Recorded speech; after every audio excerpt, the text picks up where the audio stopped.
I watched our business change just drastically when I started actually working on customer service. That was really hard. It was actually really tough year in business. We didn't do that well with our customer side. We didn't do well with our quality. And so that was when I really had to sit down and realize things. We were obviously super cheap with our first few clients. Didn't really know what we were doing. We just wanted to get the experience, get on some roofs. Welcome back to the Built Local podcast. Today we have a very special guest, Jackson, calling in from Dallas. Jackson, owner of JD Light Co. Been working with us for a while now. I feel like it's forever when we talked to you. It's probably over a year maybe. But Jackson's absolutely killing it in Dallas. And today we're going to hear a little bit more about his stories. Anybody that doesn't know who you are, tell them a little bit about you and your business. Yeah, absolutely. Well, thanks for having me. My name is Jackson Marburger. I'm located here in Dallas, Texas, mostly here in the Lake Highlands area, but I run a Christmas light installation service called JD Light Co. We'll be going into our 8th holiday season this year. We're super excited about that. We do over 180 residential and commercial properties a year, and we're just super excited to keep serving the DFW area. That's incredible. So 8 seasons, if anybody's watching and like paying attention, 8 seasons, and you don't look like you're that old. When did you start this business? Yeah, so I just turned 22 a few weeks ago, actually, and just graduated college this past May at University of Oklahoma. But I started when I was a sophomore in high school, and I couldn't even drive at that time. So it was me and a buddy at that point, and our dads were actually taking us to homes in our local neighborhood. Correct me if I'm wrong, but I feel like Christmas lighting has really taken off in the last like 3 to 4 years with like all the pressure washing companies adding on Christmas lights to kind of offset the seasons, like Christmas lighting as a service because we're similar age. I don't remember when I was in high school and stuff like that. How did you hear about it back then in the day? No, absolutely. You made a great point. It's definitely taken off in the past 3 to 4 years. All the power washing companies, landscape companies, they're really trying to get into their off season during the winter time and get some revenue growth. But so how I heard about it was from actually a few guys older than me in high school who were juniors or seniors at the time. And they were doing it. They had a few clients. And I was like, it'd be nice to have some side money while I was in high school. So I kind of learned it from them, started reaching out to people I knew in the local neighborhood. And soon enough, they handed me their clients down and we just started growing from there. What was that like? I guess the older people you learned it from, they didn't want to take it too serious. Like they were just kind of doing it for... They were off to college. Some of them were athletes, so they had to go. They were going to play sports in college, didn't have all the time, and they just they didn't really want to turn in business. They just wanted the side cash themselves at the time. What is it like going and selling, Christmas light services at 15 years old? It's like, what was that like when you sold your first client? It was definitely more of like clients just wanting to support us at the time more than it was, trying to get the biggest sale possible. We were obviously super cheap with our first few clients. Yeah. Didn't really know what we were doing. We just wanted to get the experience, get on some roofs, but literally just reached out to family, friends that I had in my contact information. My parents would post in their Facebook groups, their moms or dads groups, and that's how we would bring in clients. Absolutely an undefeated strategy. It's like going to your phone contacts and looking at all the people that already know, like, and trust you, and then just reaching out to them. And that's literally what I did. I reached out to my friends and family, and my mom made a post on Facebook. That was my marketing strategy, and from there, like you said, when you're young, dude, like people just like honestly want to help you out. Like people would be like, hey,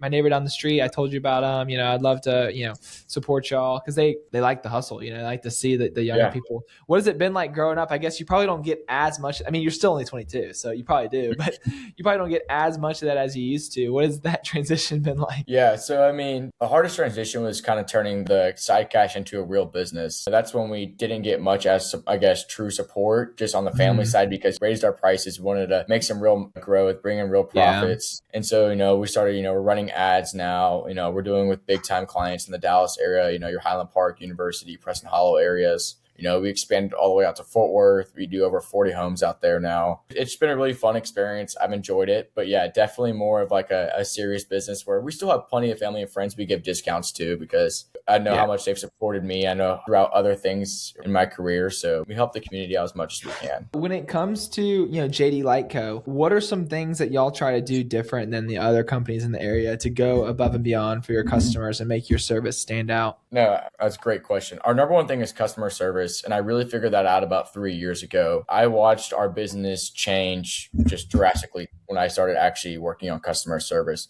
And what I mean by that is, if we have a rain delay, I'm texting our clients right away. Hey, we can't come today, either ice or rain. We'll be there within probably the next day or two. And, that's hard to really text a client or call them and say that because, it's like, oh, you're going to lose your business. But no, it's really not that. It's the communication. They love it. The first thing they say is, thank you for letting me know. Yeah. They always say that every time. And so communication is a huge thing that I've done really well on. And then customer service, if we have lights fall down from squirrels or bad weather, we're there within the next 24, 48 hours fixing that at no extra cost. And I've seen this throughout any service industry, is that customer service, you'll win over a client anytime, no matter how much you're charging. Yeah. As long as you're not charging anything, crazy. But real quick, if you're a local business owner and you want to start getting customers from Google, you know how important Google reviews are. Every week, I talk to business owners just like you across hundreds of industries who know reviews matter, but never seem to have the time or the system in place to actually get them. That's exactly why I've spent the last 2 years building Review Harvest. We built it with a non-tech savvy business owner in mind, so anybody can set it up in minutes and start getting reviews today. It automates the process of getting real reviews from your customers, responding to those reviews, and repurposing them across your website and across your social media platforms. It's a set it and forget it software. You can get it all set up in about 10 minutes and you never have to worry about reviews again. We can integrate into the tools you're already using, so you don't have to change a thing. You don't have to train your team on how to request reviews. You don't have to request them manually. You get customers, we get your reviews. It's simple as that. And the first play in our playbook is what we call a review reactivation. You probably have hundreds or thousands of previous customers who loved your service but never left your review. So a lot of times our users can double or even triple their reviews just in the first couple months of working with us when we do that review reactivation. Customer service, I think, definitely sets us apart. Yeah, I think that's one of the biggest things when dealing with service-based companies is when you get left in the dark. Like as a consumer, that part sucks when you don't know what the next step is, or you don't know when they're showing up, or what's going on. That's when you feel like, oh, they took my money and run, and that's the worst feeling as a consumer. Talk a little bit more about like, okay, you're just getting started. You're like in high school, right? You're getting your first leads from friends and family and all that sort of stuff. And now you decided to make the transition. What was that like as a company that typically, I guess, operates, 3 or 4 months a year or less sometimes? What was that process like? I mean, was that like, hey, I need to get LLC, insurance? Like what was legitimizing the business? What was that process like? This was the first ever like actual business I formed, legally before. So it was a lot of trial and error, figuring things out. And the transition was hard because I was going into my freshman year of college and I was just super busy with school. I was involved in a fraternity, so that was a lot going on as well. Yeah. And so that was really hard. It was actually really tough year in business, and we didn't do that well with our customer side. We didn't do well with our quality. And so that was when I really had to sit down and realize things. But yeah, so I turned it into LLC. Forming LLC is not very hard once you know how to do it the first time. Yeah. But getting insurance was a big jump because insurance is expensive. That was a big cost to us, and that was an overhead cost. So we had to factor how we're going to pay this, we're going to finance it month to month, or we're just going to pay it right out. But, we went from just regular insurance for residential, and now we're paying commercial insurance a year. So that's also a big step. Also a cool milestone, even though it's still crazy expensive. But, we also had to hire guys when I went to college. I haven't been in person in about 4 years during the peak of the holiday season. So this was my first holiday season where I'm actually in person and get to see pretty much all of it. Actually, I'll get to go quote jobs in person and get to talk to a lot more clients than I have been the past few years. I bet you're stoked on that. I bet you're ready for a big season. I am. I really am. It's going to be a fun season. I know that. We're starting even earlier this year, and I'm just really excited. Yeah, that's awesome. When you say like the actual Christmas light, holiday lighting service that you do, what's a big misconception that homeowners have? Is there anything that you have to tell every single one of your customers, like, hey, this is not how that works, or you have to like tell them to look out for other companies that don't really know what they're doing? Like, what are some things that homeowners need to know? There's a few things for sure. I could, keep going on and on about it, but a few questions we get asked a lot is, can you use my lights provided from the client? The reason why we say no is because, one, we don't know what we're walking into. Two, they're not commercial grade, and we only use commercial grade lights at all of our homes, all of our commercial properties. They look a lot better. They're nicer. They're going to last longer. And it's a lot more labor intensive when we're using our clients' lights because we, again, like I said, we don't know where we're walking in. My guys don't know what we're dealing with. So it's automatic no. It doesn't fall along our insurance plan at all. So that's our number one reason. We say it doesn't fall along our insurance. And then our client really starts to understand that.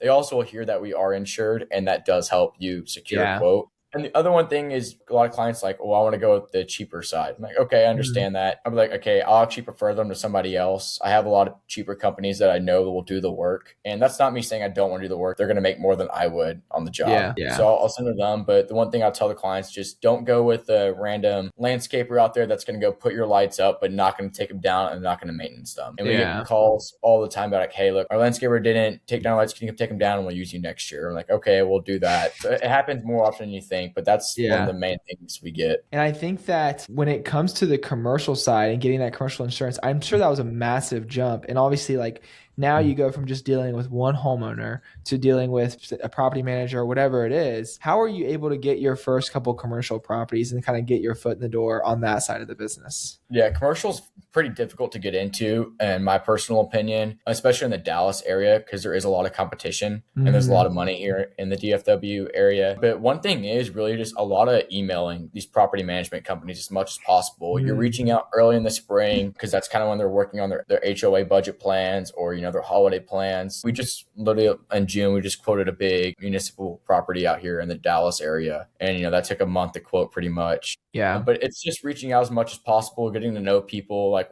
I just secured a client who runs an HOA. We're talking about that, kind of like, hey, maybe we get this HOA deal. I'll knock some of your personal service off. Yeah.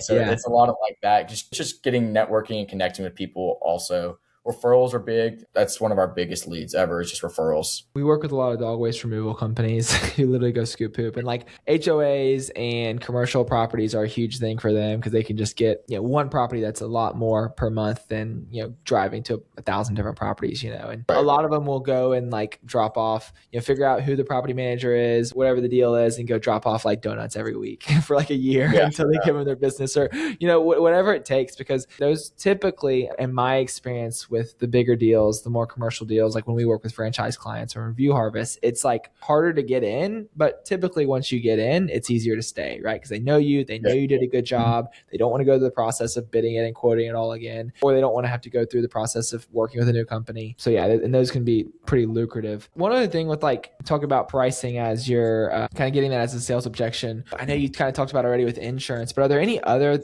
ways that you educate the customer to say like, hey, don't just go with the cheapest guy in the block, because you're not thinking about X, Y, and Z options when it comes to your lightings that those people aren't definitely taking into account. One thing I explain to our new clients that are trying to get on board with us is that we're a fully serviced company. What I mean by that is we will come design whatever you want. We'll give you packages you can choose from. We'll install, we'll maintain your lights or move them, and we'll store them. Right when we say we'll store your lights, kind of your client's eyes light up a bit, because that means they don't have to worry about putting them anywhere in their attic, their garage, or find room on the shelf. We take care of everything. Our clients love that, especially when, you have clients that want to do trees, roof lighting. That takes a few bins. Yeah. And it's nicely wrapped on our part. It's so much easier for us to store them. We know what we're doing. We're wrapping them nice and neat. We're marking the lights. So it's really easier on both of our sides. What are your thoughts on permanent lighting? Is that something that y'all offer, or is it something that you like? We don't offer it. I know it is taking off in the industry. I talk about it all the time with some of the industry leaders, and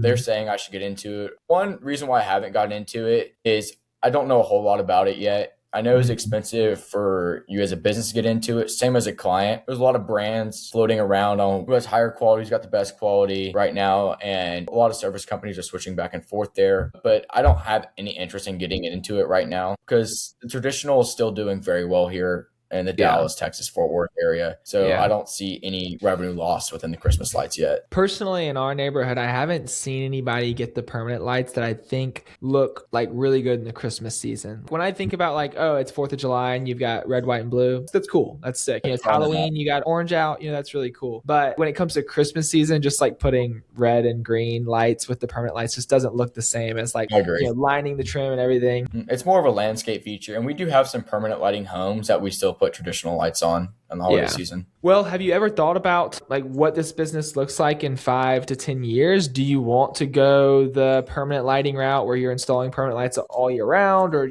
take over other holidays like events or Halloween or whatever? Like, what's your plan for this business long term? Definitely always thinking about what's the next possibility, what's our next goal. Big thing is really just expanding more on the commercial side. A lot of people will get rid of the residential side. I don't see us ever doing that because I love to have both. Yeah. I know it is a crazy workload, but I'm a big fan of it. I did an acquisition in Fort Worth 2 years ago where we acquired a Fort Worth Christmas light company in Godley, Texas. And that's done really well. It's a big time urbanizing area south of Fort Worth. Big piece of properties, big homes. We did that. They've been with us for 3 years now. We'll actually finish the acquisition this year. And so we've kind of really enjoyed that by acquiring other small Christmas light companies and adding them to our portfolio. And that's been a big help towards our business growth. So we could see that happening where we take advantage of other companies, we'll buy them and we'll grow with them, and then they'll add them to our book of business. But just commercial side is a big thing. We really want to keep getting more and more into that, but just keep growing as much as we can. Love it. Love it. That's awesome, Jackson. And then kind of last thing here, what has your experience been like with Review Harvest so far? Yeah, so I think this will be our third year together. Okay. Second or third. I'm pretty sure it's our third season. But it's been great. So I think whenever we first met, I only had a few reviews, and that was more like family friend reviews. Yeah. But last year we really took off together. I mean, now I've got 50 plus 5-star reviews on our Google page, which is awesome.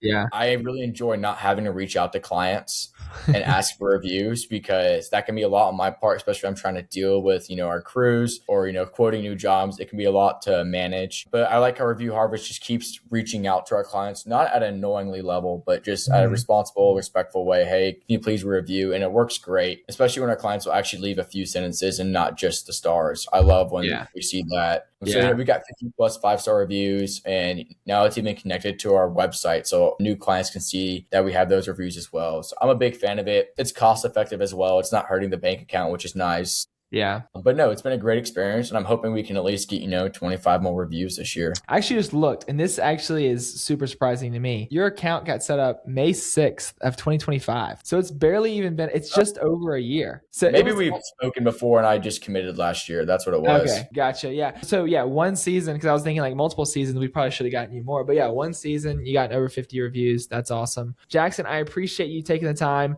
to hop on this morning. Guys, if you are in the DFW area and you're looking for Christmas lights, we'll link your website and everything down below in the description. I don't know how many Dallas homeowners are watching this, but hey, you never know. And so we'll link it down there. And so feel free to check out his business. And if anybody wants to reach out to you, Jackson, what's the best way to get in touch? You can search us up on JD Light Co. on Google. And best thing is, honestly, my number's on there, or you can fill out through our website. But I always answer the phone, so feel free to call or text. Perfect. Love it, Jackson. Well, have a great rest of your day, and thanks for the time. Awesome. Thank you again.